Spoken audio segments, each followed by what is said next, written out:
Alright, so we are still in hardware elements of IS. Okay, it's about basic operation of a computer.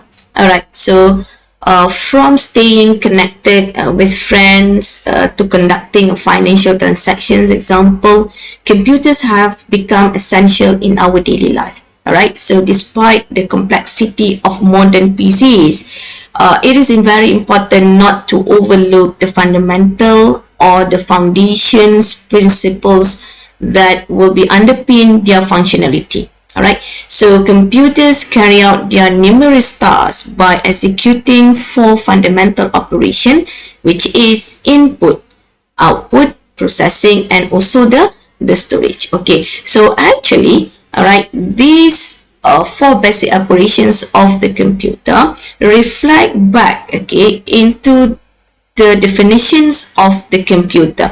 Okay, so when we go back, when we recall back what you have learned before, all right, so the computer is a programmable machine that is basically used to capture, which is the input, to process the data, which is the processing part, generate the result as an output part, and also store the results for the future use, which is the functions of the storage. Okay, so because of these basic functions of the computer become very popular, because with this operation, all right, they have the advantages of the speed, the reliability, consistency, storage, and also the communication capabilities. Okay, now let's we go to the first one, is an input. All right, so input is anything that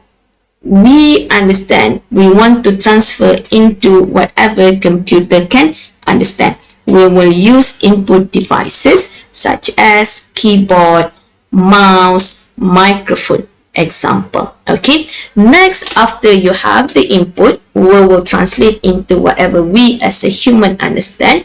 We will translate, we will send the data to be processed. All right, so here the processing part will process our data. They will relate into a system, a computer component, all right, with the system unit, including the microprocessor, including the memory, all right, to process our data.